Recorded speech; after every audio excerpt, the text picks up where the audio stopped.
அரசியல் சதுரங்கத்தில் பொதுவாக இந்திய லெவலில் இருக்கக்கூடிய அரசியலை பார்ப்பது கிடையாது. தமிழ்நாட்டு லெவலில் இருக்கக்கூடிய அரசியல் மட்டும்தான் பார்த்துட்டு இருந்தோம். ஆனால் ஒரு விஷயத்தை மட்டும் இதில் எடுத்து சொல்லணும் அப்படின்னு சொல்லி ஆசைப்பட்றேன்.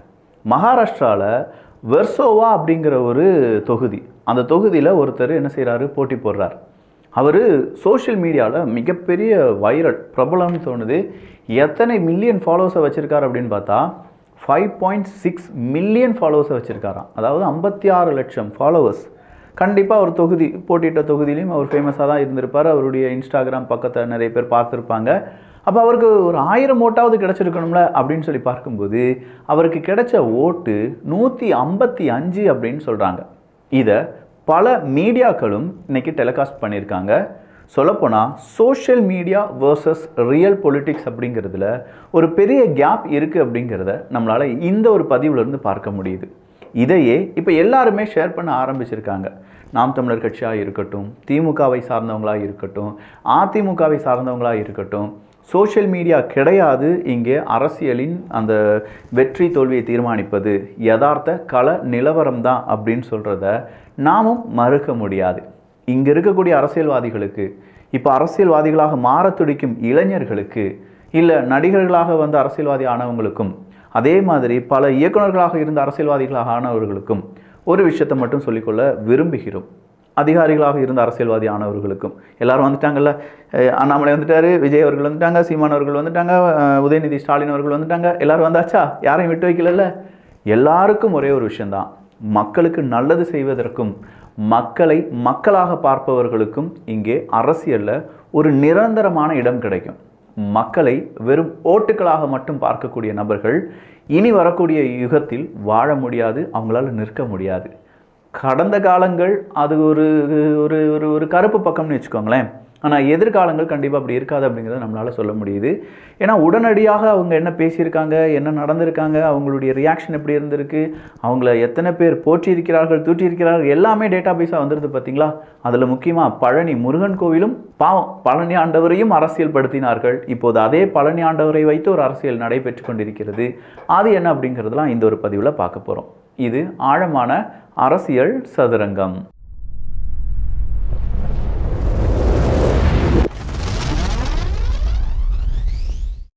அப்போ இன்ஸ்டாகிராம் பிரபலம் 5.6 மில்லியன் 155 ஓட்டு அப்படிங்கிறத எல்லாருமே புரிஞ்சிருப்பாங்க. அடுத்ததான் நம்ம பார்க்க வேண்டியது என்ன அப்படின்னு பார்த்தீங்கன்னா பழனி முருகன் கோவில் தான். பழனி ஆண்டவரை தரிசிக்க வேண்டும் அப்படிங்கிறது பலருக்கும், தமிழர்கள் குறிப்பாக இந்துக்கள்னு சொல்கிறத விட தமிழர்களுடைய தமிழ் கடவுள் தான் பழனி ஆண்டவர் அப்படிங்கிறது எல்லோராலையும் மறுக்க முடியாத உண்மையாக இருக்கக்கூடிய விஷயம்.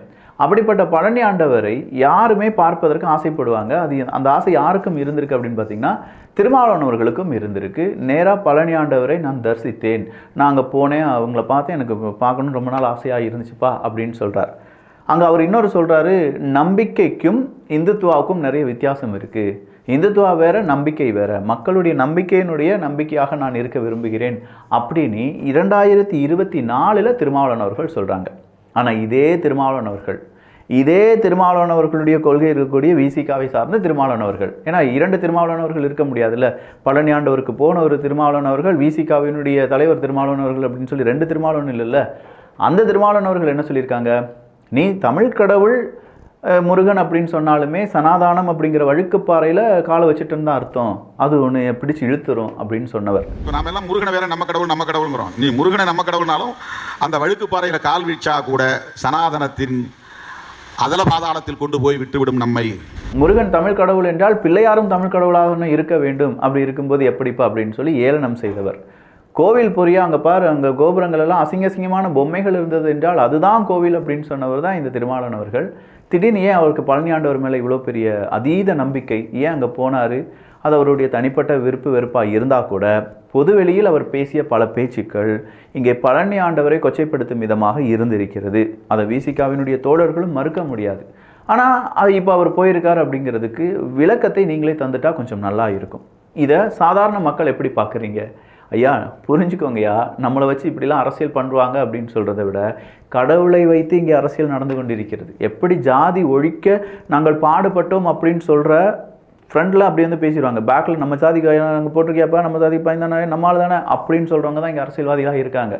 அப்போ பேசும்போது நல்லா இனிக்க பேசிட்டு பின்னாடி போன முதுகில் குத்தக்கூடிய பழக்கம் இருக்கக்கூடிய நபர்கள் இனியாவது இந்த அரசியலை விட்டுவிட்டு இனியாவது முக்கியமான சில அரசியல் அந்த பிரச்சனைகள் வரக்கூடிய அரசியலை கைவிட்டு ஜஸ்ட் பிளேம் அரசியலை மட்டுமே கையாண்டக்கூடிய அரசியல்வாதிகள் எல்லாத்தையுமே மக்கள் புறக்கணிக்க போகிறார்கள்.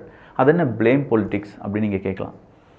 நான் செய்வது சரி அப்படின்னு சொல்கிறத விட அவன் செஞ்சதே நீ தப்புன்னு சொல்லலை, அப்புறம் ஏன் நான் செய்கிறத தப்புன்னு சொல்கிற அப்படின்னு கேட்பாங்க. புரியுதா? அதாவது எதுக்கெடுத்தாலும் எதிரியை கை காண்பித்து அவன் செஞ்சுருக்கான் பாரு, நான் கொஞ்சம் தானே செஞ்சுருக்கேன், நான் செஞ்சதை விட அவன் கூடுதலாக செஞ்சுருக்கான் பாரு, நான் செய்யவே இல்லைன்னு சொல்ல மாட்டாங்க. நான் செஞ்சதை விட அவன் கூடுதலாக செஞ்சுருக்கான், நான் கொஞ்சமாக தானே செஞ்சுருக்கேன், என்னால் அவனுக்கு கொஞ்சம் தானே இழப்புகள் வந்திருக்கு அப்படின்னு சொல்கிற இந்த பிளேம் பொலிட்டிக்ஸ். இதை பற்றி டீட்டெயில்டு ஆர்டிக்கல் ஆக்ஸ்போர்ட் யூனிவர்சிட்டிலாம் இருக்குது. அவங்களுடைய கட்டுரையெல்லாம் எடுத்து வாசித்து பார்த்தோம்னா இன்டர்நேஷ்னல் பொலிட்டிக்ஸ் வரை இந்த பிளேம் பொலிட்டிக்ஸ் வழியாக தான் நடந்துட்டுருக்கு அப்படிங்கிறத நம்மளால் உணர முடியுது. ஆனால் இந்த இடத்துல இருக்கக்கூடிய சிக்கல் என்ன அப்படின்னு பார்த்தீங்கன்னா, நேராக அதிமுகவினுடைய எடப்பாடி பழனிசாமி அவர்கள் இங்கே வந்து தமிழ்நாட்டில் சட்டம் ஒழுங்கு சீர்கட்டு விட்டது அப்படின்னு சொல்லி அவர் ஒரு அறிக்கையை கொடுக்கிறார். என்னப்பா இப்படி எடப்பாடி பழனிசாமி அவர்கள் இப்படி ஒரு வார்த்தையை சொல்கிறாங்களே அப்படின்னு சொல்லி இந்து அறநிலைத்துறையினுடைய அமைச்சர் சேகர்பாபு அவர்களிடம் கேட்கப்படுது. முன்னாள் அதிமுக இந்நாள் திமுகவினுடைய அமைச்சர் சேகர்பாபு அவர்களிடம் இந்த வார்த்தை கேட்கப்படுது. எடப்பாடி பழனிசாமி ஆட்சியில் பாலாறும் தேனாரும் தான் ஓடிச்சு. ஸ்டெர்லைட் விஷயம் ஒண்டி அதுக்கு ஒரு உதாரணம். அப்படி கேட்கப்படும் போது சேகர்பாபு அவர்கள் என்ன சொல்லியிருக்கணும், அப்படிலாம் ஒன்றும் கிடையாது, இங்கே இந்த பிரச்சனைலாம் இல்லை, வேணா பார்த்துக்கோங்க அப்படின்னு சொல்லி அவர் டேட்டாவை அடுக்கியிருக்க வேண்டும். அவருடைய ஆட்சி காலத்திலும் என்ன தேனாரும் பாலாருமா வடிந்தது அப்படின்னு சொல்லி ஒரு வார்த்தையை கேட்குறார். அடுத்தது அவர் பிளேம் பண்ணுற இன்னொரு விஷயம் என்னென்னா இந்த ஸ்டெர்லைட்டு தான். இந்த ஸ்டெர்லைட்டை வச்சு மட்டுமே மக்களை எவ்வளோ பெரிய அளவில் ஏமாற்றிட்டு இருக்காங்க அப்படின்னா, கள்ளக்குறிச்சியில் இறந்தவர்களுடைய எண்ணிக்கையை நம்ம மறந்துட்டோம். அதே மாதிரி சாலை விபத்துகளில் இல்லாட்டி இந்த மாதிரி பல அரசியல் நிகழ்வுகளால் பழிவாங்கப்பட்ட நபர்கள், அதனால் ஏற்பட்ட உயிரிழப்புகள், ரவுடிசத்தால் ஏற்பட்ட உயிரிழப்புகள், போதைப் பொருட்களால் ஏற்பட்ட உயிரிழப்புகள், இதெல்லாம் நம்ம மறந்துட்டோம். நம்ம முன்னாடி இவங்க போர்ட்ரேட் பண்ணுறது என்ன, ஸ்டெர்லைட்டில் நடந்தது தான் கொடூரம், 13 உயிர்கள் அப்படின்னு சொல்கிறது கொடூரம். மீதம் இருக்கும் கள்ளக்குறிச்சியில் 20, 30 அது ஒன்றும் பிரச்சனை கிடையாது, அங்கே சாலை விபத்து அது ஒன்றும் பிரச்சனை கிடையாது, போதை அது ஒன்றும் பிரச்சனை கிடையாது, இதெல்லாமே நீ மறந்துரு. நீ ஞாபகம் வச்சுருக்கிறது வேண்டியது என்ன, ஸ்டெர்லைட் பிரச்சனை, அதுதான் நீ ஞாபகம் வச்சுருக்கணும். கள்ளக்குறிச்சியில் நடந்தது என்னப்பா, அது ஒரு அஜாக்கிரதையான விஷயம் தானே, அது மனுஷன் கள்ளச்சாராயம் குடிச்சு செத்துட்டான், கள்ளச்சாராயத்தை தான் நம்ம தடைப்படுத்திட்டோமே, தடைப்படுத்தின விஷயத்தை குடிக்கிறான்னா நம்ம அரசாங்கம் சரியாக வேலை செய்யலன்னு தானே அர்த்தம், அரசு இயந்திரம் சரியாக வேலை செய்யலன்னு தானே அர்த்தம். அதுக்கு யார் காரணம், அதுக்கு முதலமைச்சர் தானே காரணம். அந்த பக்கம் ஸ்டெர்லைட்டுக்கு பிரச்சனை அவர் தான் காரணம் என்றால், இந்த பக்கம் இதற்கும் காரணம் நம்ம முதலமைச்சர் தானே. அப்போதைய முதலமைச்சர் எடப்பாடி பழனிசாமி அவர்கள், இப்போதைய முதலமைச்சர் மு.க. ஸ்டாலின் அவர்கள். இங்கே 2 பேருமே செய்தது தவறு தானா இல்லையா அப்படிங்கிறத மக்கள் தான் பார்க்கணும். ஏதோ நான் கோர்த்து விட்டு வேடிக்கை பார்க்குறேன்னு மட்டும் நினச்சிக்கிடாதீங்க. அவங்க செஞ்சது தப்பு தான், அதுக்கு மக்கள் என்ன செஞ்சாங்க, சரியான தீர்ப்பு கொடுத்தாங்க. எப்பா வேணாம் போதும், நீ ஸ்டெர்லைட்லாம் இப்படிலாம் ஒரு ஆட்டம் ஆடிட்ட, அதிமுகவுக்கு ஓட்டு போடலை, நாங்கள் திமுகவுக்கு ஓட்டு போடுறோம் அப்படின்னு சொல்லி அவங்க ஓட்டு போட்டாங்க, ஆட்சி மாற்றம் வந்துருச்சு. அதே மாதிரி நீங்களும் செஞ்சுட்டு அது திருப்பி கேட்கும்போது அவன் மட்டும் என்ன செஞ்சுட்டு நான் தேனாரும் பாலாரும் தான் ஓடுதானா, சட்ட ஒழுங்கு சீர்கெட்டு இருக்குன்னு சொல்லி எல்லா மீடியாவும் பேசிகிட்டு இருக்காங்க, எல்லா பத்திரிகையாளர்களும் கஷ்டப்படுறாங்க. ஒட்டுமொத்தமாக இன்டர்நேஷ்னல் லெவலில் தமிழ்நாடு அப்படிங்கிற பெயரில் சட்ட ஒழுங்குக்கான இந்த பிரச்சனை தமிழக மக்களால் அங்கெல்லாம் பேசப்படுதா இல்லையா? துபாயில் இருக்கிறவங்க சொல்கிறாங்க, ஆமாம் அங்கே அந்த தமிழ்நாட்டில் அந்த டீச்சரை குத்தி கொண்டதை நாங்கள் கேட்டோம், கேள்விப்பட்டோம் அப்படிங்கிறாங்க. ஸோ ஒவ்வொருத்தவங்களுக்கும் இந்த நியூஸ் போகுதா, ஸ்ப்ரெட் ஆகுதா? அப்போ இதனால் ஏற்படக்கூடிய பிரச்சனைகளை சால்வ் பண்ணுறதை விட்டுட்டு அவர் தான் காரணம், அவர் ஆட்சியில் இந்த பிளேம் பொலிட்டிக்ஸை தயவு செஞ்சு விட்டுருங்க. இது சரியான பொலிட்டிக்ஸாக தெரியலை. உங்களுக்குன்னு ஒரு அரசியலுக்கான ஒரு மேன்மைத்தனம் இருக்குது. அந்த மேன்மையில் ஈடுபடக்கூடிய நபர்கள் எப்போதுமே மேன்மக்களாக இருக்க வேண்டும். அப்படி மேன்மக்களாக இருக்கக்கூடிய நபர்கள் இந்த மாதிரி அடுத்தவனை குத்தம் சாட்டிகிட்டே இருப்பாங்களா, இல்லை என்னுடைய வேலையை நான் சரியாக செஞ்சுட்ருக்கேன்ப்பா, இங்கே எதுவுமே பிரச்சனை இல்லைன்னு சொல்லுவாங்களா?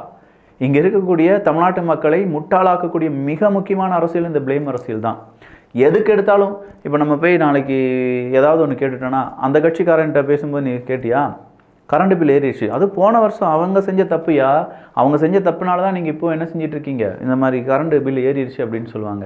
சார் அவங்க செஞ்ச தப்புக்கு அவங்க தண்டனை அனுபவிச்சிட்டாங்க, நாங்கள் ஆட்சியிலேருந்து மாற்றிட்டோம், நீங்கள் என்ன செஞ்சீங்கன்னா அதுக்கு டைம் எடுக்கும், இன்னும் 5 வருஷம் எடுக்கும், 5 வருஷத்தில் அவங்க ஆட்சி முடிஞ்சிடுமே சார், அடுத்து அவங்க ஆட்சி வருமே, அவங்க ஆட்சி வரும்போது அப்படி தானே வந்துட்டுருக்கு. நான் மாற்றி சொல்கிறேன்னு தப்பாக நினச்சிக்கிறாங்க. 1-2 முறை வேண்டாம், தொடர்ச்சியாக 10 வருடங்கள் ஒரே கட்சி ஆட்சி செய்யும். அப்படி இல்லைனா ஒரு நபர் அடுத்த நபர், ஒரு நபர் அடுத்த நபர் அப்படின்னு தான் போயிட்டே இருக்கும். இதுதான் நம்முடைய பேட்டர்ன். அப்போ அடுத்தவங்க வரும்போது என்ன நடக்கும், இப்போ டிஎம்கேக்கு பிறகு ஏடிஎம்கே வருதுன்னு வச்சுக்கோங்களேன், ஏடிஎம்கே பீரியடில் கரண்ட் பில்லை கூட்டுறாங்கன்னு வச்சுக்கோங்க, நம்ம போய் கேட்குறோம் ஏன் சார் கரண்ட் பில்லை கூட்டுறீங்க, உடனே அவங்க என்ன சொல்லுவாங்க, சார் போன அரசாங்கம் தான் சார் காரணம், இல்லை சார் அவங்க கிட்ட கேட்டபோது அதுக்கு முந்தைய அரசாங்கம் உங்கள் அரசாங்கத்தை தான் சார் குறை சொன்னாங்க. அவங்க ஜஸ்ட் குறை மட்டும்தான் சார் சொல்லுவாங்க.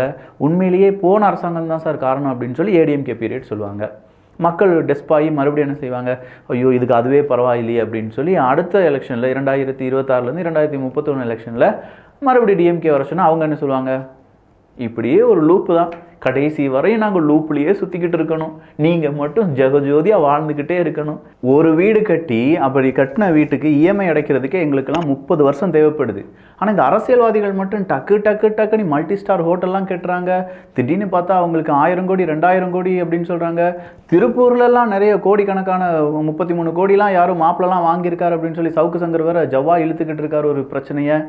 இந்த மாதிரிலாம் இருக்குது. நம்மலாம் என்னைக்கு இதெல்லாம் படித்து என்னைக்கு முன்னேற போகிறோமோ தெரியலை. சரி பார்க்கலாம் அரசியல் சதுரங்கத்தில் அடுத்ததாக என்ன வந்திருக்கு அப்படின்னா, கோவை மாவட்டத்தில் ஒட்டுமொத்தமாக நாம் தமிழர் கட்சி கூடாரம் காலியாகிறது அப்படின்னு சொல்கிற ஒரு செய்தியை பலரும் பார்த்துருப்போம். அப்போ இன்னைக்கு நாம் தமிழர் கட்சியை சார்ந்தவங்க ஒரு கேள்வியை கேட்டிருக்காங்க. இது நியாயமா இல்லையா அப்படிங்கிறது நீங்களே சொல்லிடுங்க.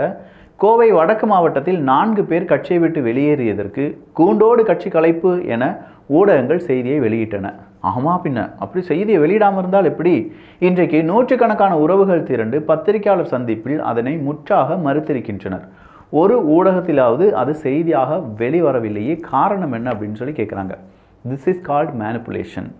இந்த மேனிப்புலேஷனில் நம்முடைய மீடியாவை அடிச்சுக்கிட்டதுக்கு ஆளே கிடையாது. இதுதான் நாம் தமிழர் கட்சியை சார்ந்த நிறைய பேர் சொல்கிறது என்னென்னா, அவங்களுக்கு பவர்ஃபுல்லான மீடியா இருக்குது, எங்களுக்கு நாங்கள் தான் மீடியா, எங்களை நாங்களே பார்த்து கொண்டால் தான் சரி.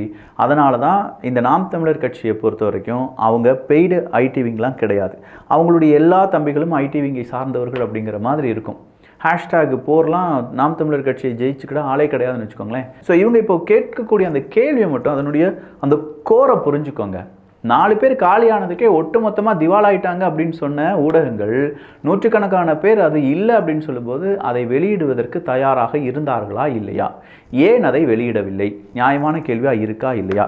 பழனி ஆண்டவர் முதல் ஸ்டெர்லைட்டு கள்ளக்குறிச்சி வரை அடுத்தா இருக்கக்கூடிய கோயம்புத்தூர் பிரச்சனை வரை நம்ம பேசிட்டோம்.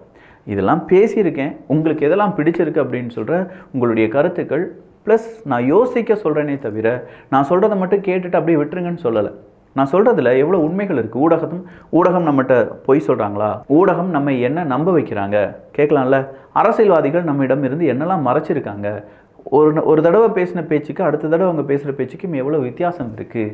இதெல்லாம் தெரிந்து கொண்டாலே அரசியலை படித்து கொள்ளலாம். இப்போ தான் நான் முடிச்சிருக்கேன், அரசியலை எழுத பழகியிருக்கேன். இன்னும் நிறைய படிக்கணும் போல். நல்லதை பகிர்ந்து நல்ல சமுதாயத்தை உருவாக்குவோம். நன்றி, வணக்கம்.